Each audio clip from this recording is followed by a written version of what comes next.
अस्सलाम वालेकुम वरहमतुल्लाहि वबरकातुहू। मुताल्ला सीरीज नीट इम्तिहान की तैयारी में आप लोगों का इस्तकबाल है। मैं शेख जावेद अहमद नीट इम्तिहान की तैयारी में आप लोगों की मदद कर रहा हूँ, आप लोगों की हेल्प कर रहा हूँ।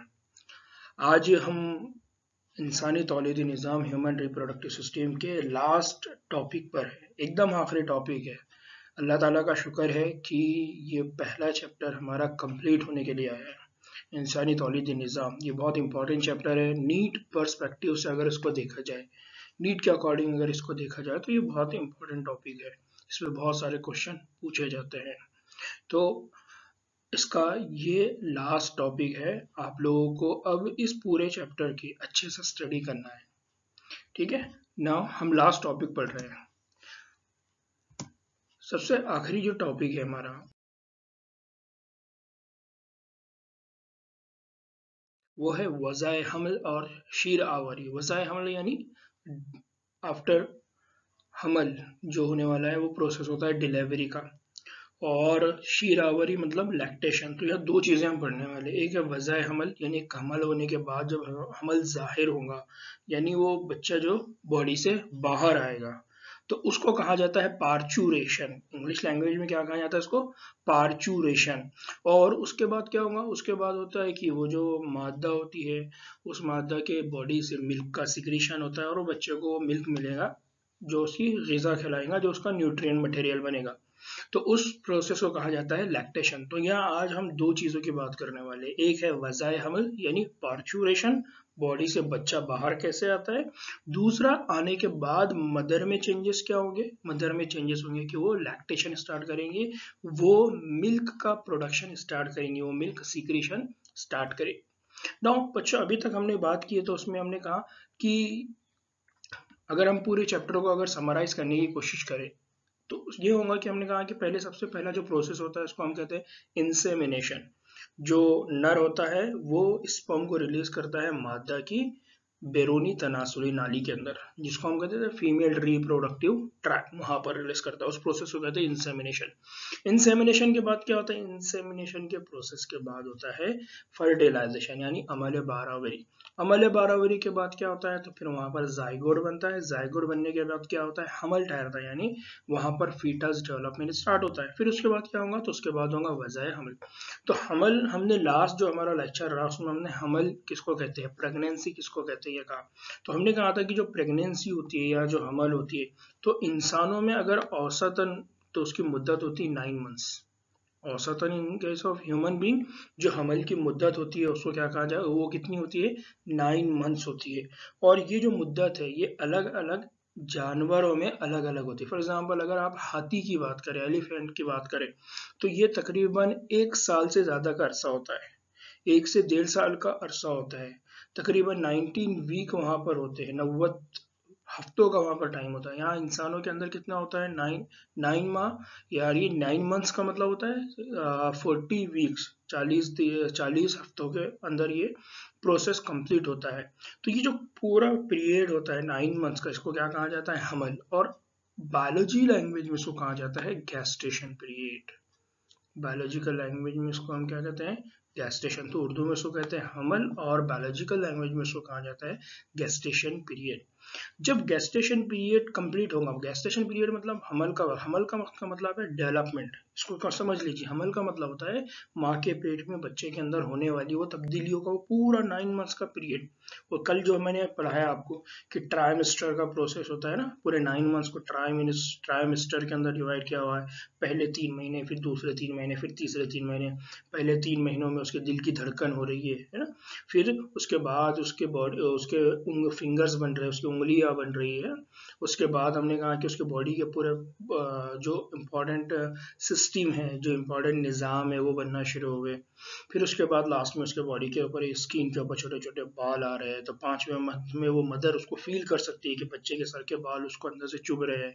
उसको फील होता है कि यार ये बाल मेरे बॉडी के अंदर टच हो रहे हैं। तो ये पूरा कल हम लोगों ने पढ़ा। तो ये पूरे पीरियड को कहता है हमल, यानी इसमें क्या होता है? डेवलपमेंट। अब हमल के बाद क्या होगा? हमल के बाद वो बच्चा बॉडी से बाहर आएगा। तो बाहर आने के वक्त क्या होता है? जो हमल है, हमल जैसे खत्म हो जाता है, यानी जैसे 9 मंथ का पीरियड धीरे धीरे धीरे खत्म होने आता है, तो देर वहां पर क्या होता है, रहम के अंदर शदीद सुकड़ाव पैदा होता है। यानी वो जो माँ के पेट में जहां पर वो बच्चा पल रहा है उसको हमने कहा ना रहम यानी यूटेरस। उस यूटेरस के अंदर क्या स्टार्ट होता है, शदीद सुकड़ाव, कॉन्ट्रैक्शन एंड रिलैक्सेशन। तो कॉन्ट्रैक्ट होने की वजह से अब क्या होगा, वो बच्चे के ऊपर क्या डालेंगे, प्रेशर। बच्चे के ऊपर प्रेशर डालने की वजह से वो बच्चा धीरे धीरे धीरे धीरे धीरे धीरे बॉडी से बाहर आने के प्रोसेस में लग जाएगा। तो यही प्रोसेस को कहा जाता है पार्चुरेशन। तो जुनेन, यहाँ आप गलती से इन्होंने जीन लिख दिया है, जुनेन लिखना चाहिए था। जुनेन या बच्चे की पैदाइश के इस अमल को क्या कहा जाता है, पार्चुरेशन। तो ये याद रखिए, एग्जाम में पार्चुरेशन भी पूछ सकता है एग्जाम में, क्योंकि उर्दू का पेपर अगर उर्दू में आएगा तो वज़े हमल भी पूछ लेगा या पार्चुरेशन, तो दोनों भी टर्मिनोलॉजी आपको याद रखना है। पार्चुरेशन का ये जो प्रोसेस है, ये पार्चुरेशन का जो प्रोसेस है, ये बच्चे के बाहर आने का जो अमल है, इस अमल को रेगुलेट किया जाता है, इस अमल को कंट्रोल किया जाता है। ये अमल कैसे कंट्रोल होता है, तो पार्चुरेशन को, ये जो पेचीदा अमल है, पार्चुरेशन का ये जो कॉम्प्लेक्स प्रोसेस है, उसके लिए काम करते हैं न्यूरो इंडोक्राइन मैकेनिज्म। कौन काम करता है उसके, न्यूरो इंडोक्राइन मैकेनिज्म। कौन काम करता है, न्यूरो इंडोक्राइन मैकेनिज्म। यहाँ बात ये लगी, एक है न्यूरो, दूसरा है Indo. Neuro means nervous system, brain और पूरे न्यूरॉन सिस्टम। इंडोक्राइन मतलब केमिकल, हार्मोन। तो उस मदर के बॉडी के अंदर चेंजेस स्टार्ट होंगे, तो उसके अंदर हार्मोन रिलीज होना शुरू होगा, और वो हार्मोन जाके उसके न्यूरॉन को सिग्नल करेंगे, उसके ब्रेन को सिग्नल करेंगे, और वो ब्रेन फिर सिग्नल करेगा यूटेरस को। तो यहाँ पर याद रखिए कि जैसा जैसा हार्मोन रिलीज होंगे वैसा वैसा न्यूरॉन सिग्नल बढ़ेंगे, जैसे जैसे न्यूरॉन सिग्नल बढ़ेंगे वैसा वैसा उस मदर की यूटेरस के अंदर क्या जनरेट होना शुरू हो जाएगा, कॉन्ट्रैक्शन। तो 9 मंथ्स आने के बाद, कंप्लीट होने के बाद, वो मदर के बॉडी में हार्मोनल चेंजेस होंगे, हार्मोन सिक्रीशन स्टार्ट होगा, और न्यूरॉन अपने सिग्नल जनरेट करना शुरू करेंगे। इसलिए ये दोनों भी मैकेनिज्म, ये दो अलग अलग प्रोसेस है, ये दोनों भी एक जगह आ गए, न्यूरो एंड इंडो, ये दोनों भी सिस्टम एक जगह आके काम कर रहे हैं। जैसे ये होने वाला होता है तब क्या होता है कि पूरी तरह से अगर जुनेन तैयार हो गया, वो बच्चा अगर तैयार हो गया, तो जुनेन और प्लाजेंटा, यानी वो जुनेन और वो प्लाजेंटा है ना, मैंने कल कहा था कि प्लासेंटा क्या होती है। प्लासेंटा बेसिकली ये दो लेयर से मिलके बनी हुई है। एक लेयर है ट्रोपोब्लास्ट, एक लेयर है ट्रोपोब्लास्ट, एक लेयर है इंडोमेटेरियम। तो जो माँ की रहमी दीवार है वो है इंडोमेटेरियम, और वो जो बच्चा है उसके पास से कौन सी है, ट्रोपोब्लास्ट। ये दोनों ने मिलके क्या बना हुआ है, प्लासेंटा। कल मैंने लास्ट लेक्चर में बताया था कि जो प्लासेंटा है इसका काम क्या है, इसका मेन काम होता है उस बच्चे को ऑक्सीजन प्रोवाइड करना, उस बच्चे को न्यूट्रिएंट प्रोवाइड करना, उस जुनेन या उस बच्चे में जो भी वेस्ट मटेरियल बन रहा है, नाइट्रोजिनस वेस्ट, उसको उस बच्चे से निकाल के, बॉडी से बाहर निकाल के, फिर मदर की बॉडी से बाहर निकालने का काम में भी कौन हेल्प कर रहा है, प्लासेंटा। तो यहाँ पर भी एक काम प्लासेंटा कर रही है, इसको समझ लीजिए। एग्जाम में क्वेश्चन जब पूछा जाता है तो इतना हिला देता है क्वेश्चन कि हम दो मैकेनिज्म को समझ ही नहीं पाते। ये दो मैकेनिज्म अलग अलग है बट परफॉर्म एक ही कर रहा है, और वो कौन है, प्लासेंटा। तो प्लासेंटा एक तरफ तो ये सारे काम करता है, प्लस वज़ाए हमल पार्चुरेशन में भी हेल्प करता है। इसलिए मैंने कल कहा था कि placenta it is endocrine tissue. कल याद आ रहा होगा आप लोगों को, मैंने जब लास्ट लेक्चर लिया तो उसमें मैंने बाकायदा इस पे जोर दिया था कि placenta it is an endocrine tissue, not a gland. Gland नहीं है ये, क्या है, टिश्यू है। इसको समझ लीजिए कि प्लासेंटा ये कौन से टिश्यू है, इंडोक्राइन टिश्यू। तो वो क्या करेंगे, जब पूरी तरह से जुनेन तैयार हो गया, पूरी तरह से फीटस तैयार हो गया, अब वो बच्चा दुनिया में आ सकता है, तो प्लासेंटा और वो जुनेन, यानी जुनेन भी कुछ केमिकल रिलीज करेगा और प्लासेंटा भी। तो उसकी वजह से क्या होगा, वो जो रहम है, मादर है, मादा जो रहमी दीवार है, यानी मादा का वो जो बैग है जिसके अंदर ये बच्चा पल रहा है, उसके अंदर क्या स्टार्ट हो जाएगा, फिर हल्के से रहमी सुखड़ाव स्टार्ट हो जाएगा। और जैसा जैसा ये रहमी सुखड़ाव बढ़ता रहेगा, वो बच्चा धीरे धीरे धीरे धीरे बॉडी से बाहर आएगा। अब ये जो अमल हो रहा है, जहां पर वो जुनेन और वो प्लासेंटा बार बार रहम को सिग्नल कर रहा है। तो इस प्रोसेस को कहा जाता है फीटल इजेक्शन रिफ्लेक्स। क्या कहा जाता है इस प्रोसेस को? Fetal ejection reflex. ये बहुत इंपॉर्टेंट प्रोसेस, इसको याद रखिए। फीटल इजेक्शन रिफ्लेक्स ये ऐसा ही है जैसा आपका हाथ किसी गर्म तवे पे रखा तो आप आपके हाथ तो क्या कर लेते हैं, खींच लेते हैं। या आप रास्ते से चल रहे हैं, आपको अचानक में हॉर्न सुनाई दिया तो जितनी जल्दी आप हट जाते हैं, तो उसको कहा जाता है रिफ्लेक्स। यहाँ पर सेम प्रोसेस है, fetal reflex, fetal ejection reflex means fetus अपने हार्मोन प्रोड्यूस करेगा और उसकी वजह से रिफ्लेक्स जनरेट होगा, उसकी वजह से सिग्नल जनरेट होगा और वो बहुत फास्ट मदर के बॉडी से क्या हो जाएगा, बाहर आ जाएगा। तो जब कोई प्रोसेस बहुत सडनली अनकॉन्शियसली होता है, यानी उसका कोई प्लान नहीं था, अचानक में एकदम से वो प्रोसेस हो गया, तो उसको कहा था रिफ्लेक्स एक्शन। और यहाँ पर जो रिफ्लेक्स एक्शन हो रहा है वो कौन सा हो रहा है, फीटल इजेक्शन रिफ्लेक्स। बच्चे के बाहर निकलने के लिए जो रिफ्लेक्स जनरेट हो रहा है, जो सिग्नलिंग हो रही है, उस प्रोसेस को कहा जाता है फीटल इजेक्शन रिफ्लेक्स। तो ये बहुत इंपॉर्टेंट, इसको याद रखिए, फीटल इजेक्शन रिफ्लेक्स। तो फीटल इजेक्शन रिफ्लेक्स के लिए कौन रिस्पॉन्सिबल है, जुनेन प्लस प्लासेंटा। जुनैन भी कुछ ना कुछ हार्मोन रिलीज करेगा, प्लस प्लासेंटा रिलीज करेगी सम हार्मोन, और ये हार्मोन रहमी सुकड़ाव, जो रहमे मादर है उसके अंदर कॉन्ट्रैक्शन जनरेट करेंगे, और उस कॉन्ट्रैक्शन की वजह से क्या होगा, वो बच्चा धीरे धीरे धीरे धीरे धीरे धीरे क्या हो जाएगा, पुश होगा, और पुश होने की वजह से वो मदर की बॉडी से बाहर आ जाएगा। नाउ बच्चा जब ये रिफ्लेक्स एक्शन जनरेट होता है तो इससे क्या होता है, इससे ये होता है कि वो जो मादा है, जो माँ है, उस माँ के बॉडी के अंदर जो पिट्यूटरी ग्लैंड है, उस पिट्यूटरी ग्लैंड का जो पोस्टीरियर एंड है, अब यहाँ पर ये सारी चीजें मेंशन नहीं है लेकिन एग्जाम में पूछता है, तो ये किसी और चैप्टर में मेंशन है, लेकिन इसको यहाँ लिंक करना इसलिए जरूरी है क्योंकि जब आप ये चैप्टर पढ़ेंगे तब आपको वो याद रहना चाहिए, इसलिए मैं यहाँ उसको मेंशन कर रहा हूँ। तो जो मादा है, माँ है, जो मादा है उसके पिट्यूटरी ग्लैंड से एक हार्मोन रिलीज होगा। पिट्यूटरी ग्लैंड की भी कौन सी साइड से, इसको याद रखिए, पोस्टेरियर लोब की साइड से। कौन सी साइड से, पोस्टेरियर लोब। तो पिट्यूटरी पोस्टेरियर लोब से क्या रिलीज होना शुरू होता है, ऑक्सीटोसिन। कौन सा हार्मोन रिलीज होना शुरू होता है, ऑक्सीटोसिन। और ऑक्सीटोसिन की वजह से क्या होता है, वो जो माँ रहमी उजलात है, यानी वो जो रहम है, वो जो यूटेरस है और उसको उसके सराउंडिंग में जितने भी उजलात है, जितने भी टिश्यू है, जितने भी ऑर्गन है, तो वो सब के सब क्या करना शुरू करते हैं, फिर शदीद सुकड़ाव शुरू करते हैं। उनके अंदर फास्ट कॉन्ट्रैक्शन होता है, उनके अंदर फास्ट सुकड़ाव शुरू होता है, और इसकी वजह से वो बच्चा क्या होगा, पुश होगा और वो बॉडी से बाहर निकलेगा। तो उजलात के ऊपर क्या होता है, ये बहुत शदीद सुकड़ाव बनाते हैं, जिसकी वजह से जो ऑक्सीटोसिन है उसका कॉन्सेंट्रेशन और बढ़ जाएगा। जैसा जैसा कॉन्ट्रैक्शन बढ़ेगा, जैसा जैसा सुकड़ाव बढ़ेगा, उस रहमे मादर का वैसा वैसा ऑक्सीटोसिन का कॉन्सेंट्रेशन बढ़ता जाएगा। और प्लस जैसा जैसा ऑक्सीटोसिन का कॉन्सेंट्रेशन बढ़ता जाएगा, वैसा वैसा रहमी दीवार के अंदर क्या बढ़ता जाएगा, सुकड़ाव, कॉन्ट्रैक्शन बढ़ता चला जाएगा। और धीरे धीरे धीरे धीरे धीरे एक वक्त आएगा कि सुकड़ाव बहुत ज्यादा तेज हो जाएगा, और बहुत ज्यादा तेज होने की वजह से क्या होगा, वो जो बच्चा है वो पैदाइशी नाली के जरिए रहम से कहाँ पर आ जाएगा, फिर बाहर। इसी प्रोसेस को, इस कंप्लीट प्रोसेस को क्या कहते हैं, पार्चुरेशन। क्या कहते हैं इस कंप्लीट प्रोसेस को, पार्चुरेशन। यहाँ पर बच्चों एक और क्वेश्चन है, बहुत इंपॉर्टेंट है, इसको याद रखिए कि जब बच्चा बाहर आता है तो उसके साथ प्लासेंटा भी बाहर आ जाती है। जब बच्चा बाहर आता है तो उसके साथ क्या बाहर आ जाती है, प्लासेंटा। तो बाद में उसको क्या करते हैं, कट करते हैं। तो अम्बिलिकल कॉर्ड जहाँ से होती है वहां से उसको क्या करते हैं, कट करते हैं, और जो प्लासेंटा वाला हिस्सा है वो वापस से माँ के रहम में रख दिया जाता है, माँ के पेट में रख दिया जाता है।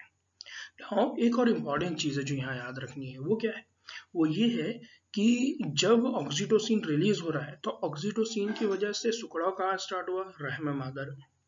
रहम मादर के सुकड़ाव की वजह से वो बच्चा कहाँ पर पुश हुआ, सर्विक्स में, और सर्विक्स के बाद वो बच्चा कहाँ पर आ जाता है, वजाइना।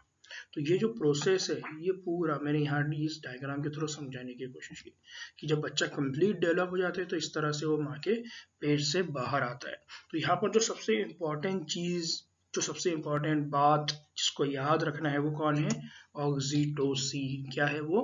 ऑक्सीटोसिन। ना हो बच्चों, आपने कुछ जगह पे देखा होगा कि जब मतलब आप लोगों ने सुना होगा, मतलब हमारे फैमिली वगैरह में होती रहती है इस तरह की चीज़ें, तो हम देखते हैं कि फॉर एग्जांपल ये कहा जाता है कि लेबर पेन जनरेट नहीं हो रहा है, लेबर पेन नहीं आ रहा है। जब आप डॉक्टर बन जाएंगे तो शायद आपको ये स्टडी करने का मौका भी मिलेगा, लेकिन एक प्रैक्टिकल इम्प्लीमेंटेशन ऑक्सीटोसिन का ऐसा है जो हम ऑब्जर्व करते हैं वो, ताकि आपको ये समझ में, इसलिए मैं शेयर कर रहा हूँ कि आप कहते हैं, आप लोग देखा होगा कि मतलब कोई हमारे घर से कोई लेडी है या बाहर कहीं पड़ोस वगैरह, और उसको हॉस्पिटल में लेकर गए तो दिन हो गया कंप्लीट, लेकिन डिलीवरी नहीं हो रही है, डॉक्टर वेट कर रहे हैं, तो आप सुनते हैं कि कोई मेडिकल से इंजेक्शन मंगाया हुआ है, वो इंजेक्शन दिया। वो इंजेक्शन क्या क्या रहता है?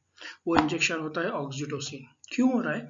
क्योंकि वो जो फीमेल है उसके बॉडी के अंदर उतना लेबर पेन जनरेट नहीं हो रहा। लेबर पेन मतलब उसकी जो रहम मादर है जिसके अंदर सुकड़ाव हो रहा है वो उतना नहीं हो रहा है जितनी सुकड़ाव की उसको जरूरत है कि पार्चुरेशन का अमल हो जाए, वो बच्चा बॉडी से बाहर आ जाए।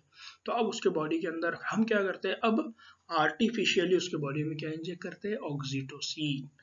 एक्सटर्नली उसके बॉडी में ऑक्सीटोसिन इंजेक्ट करेंगे, जिसकी वजह से फिर क्या होगा? हार्मोन का कॉन्सेंट्रेशन बढ़ेगा और जो रहम है उसके अंदर सुखड़ाव होगा, और जिसकी वजह से वो बच्चे को इजीली क्या कर सकेगी? डिलीवर कर सकेंगी, बाहर भेज सकेंगे। तो कुछ जगह पे आप इस तरह के तजुर्बात भी करते होंगे, तो वहाँ जो हार्मोन उनके बॉडी में इंजेक्ट किया जाता है वो कौन होता है? ऑक्सीटोसिन। नाउ बच्चे, इसके बाद एक लास्ट टॉपिक है, that is lactation. Now what is mean by lactation? Lactation को सिंपल अल्फाज में हम ये कहेंगे कि मदर के बॉडी से दूध के निकलने के अमल को कहा जाता है लैक्टेशन। तो हमको मालूम है कि जो मादा होती है, तो मादा के बॉडी के अंदर जो दूसरे ऑर्गन होते हैं उनमें से एक जो ऑर्गन होते हैं वो होते हैं पिस्तान। और ये जो पिस्तान होते हैं ये रोल प्ले करते हैं हुदूद का। कौन सा रोल प्ले करते हैं? हुदूद का। यानी ये भी, हुदूद का मतलब होता है ऐसे ऑर्गन जिनका काम ही है सीक्रीशन, जिनका काम ही है इफराज करना, जिनका काम ही है कुछ केमिकल बनाना और उनको कंटिन्यूअसली बाहर भेजते रहना, इफराज करते रहना। तो हमल के दौरान क्या होता है? जो मादे के पिस्तानी हुदूद होते हैं उनमें तफरीक शुरू होती है। तफरीक शुरू होती है मतलब उनके अंदर डिफ्रेंशिएशन स्टार्ट हो है। डिफ्रेंशिएशन का मतलब क्या होता है यहाँ पर? यहाँ डिफ्रेंशिएशन का मतलब ये है कि कौन मिल्क बनाएगा, कौन लैक्टोज शुगर बनाएगा, है ना। यहाँ पर ये काम जो है ये स्टार्ट हो जाता है। तो ये जो प्रोसेस स्टार्ट हो रहा है, तो उसके बाद क्या होता है कि हमल के अंदर ये पूरा डिफरेंशिएशन का प्रोसेस हो गया कि कौन क्या क्या काम करेगा ना। उसके बाद जैसे होगा हमल का इख्तिताम होगा तो वहां पर क्या बनना शुरू हो जाएगा? दूध बनना शुरू होगा।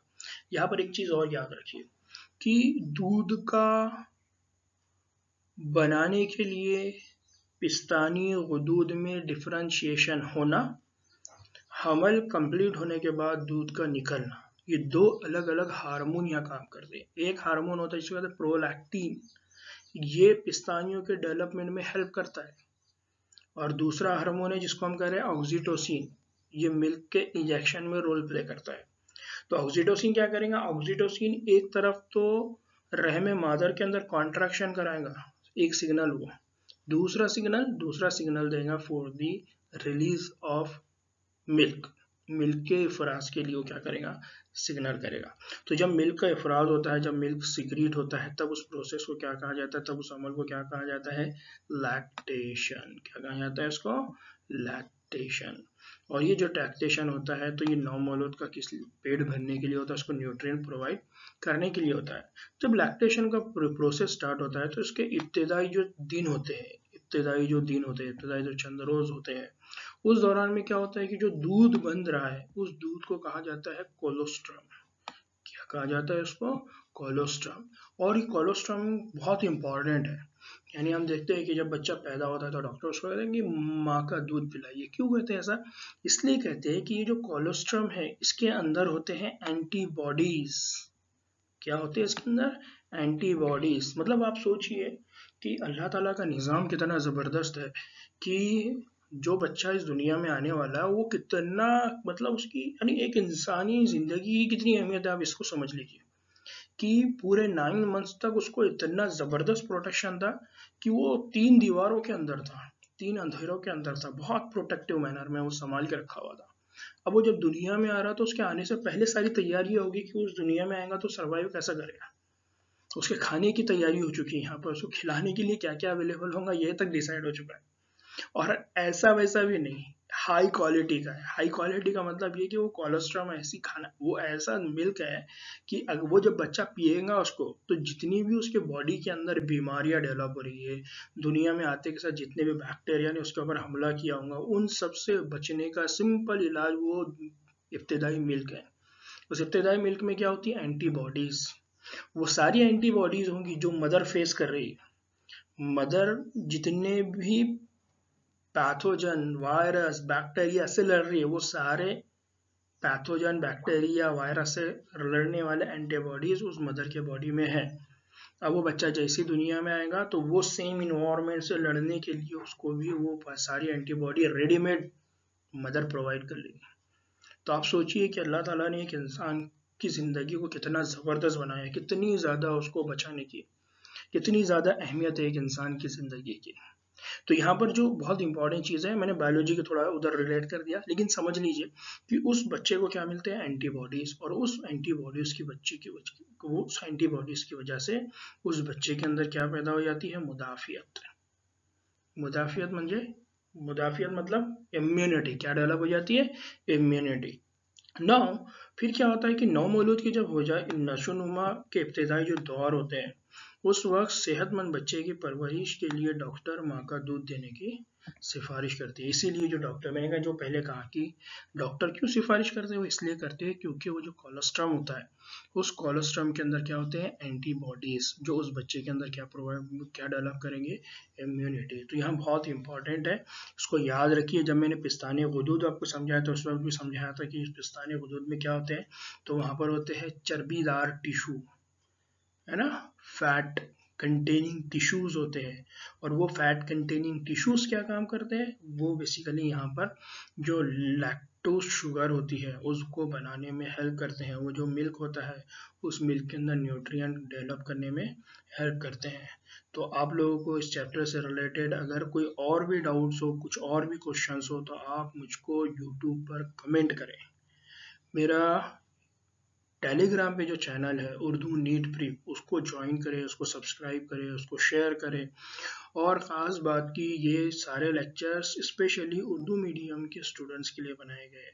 ख़ास तौर से इसको इंग्लिश मीडियम के स्टूडेंट भी समझ सकते हैं, सेमी इंग्लिश मीडियम के स्टूडेंट्स भी समझ सकते हैं, उनको भी यहाँ पर कोई प्रॉब्लम नहीं होगी। सिर्फ यहाँ पर उनको स्क्रीन पर प्रॉब्लम आएगी, लेकिन जो लैंग्वेज में यूज़ कर रहा हूँ वो उनको कभी भी प्रॉब्लम नहीं क्रिएट करेगी।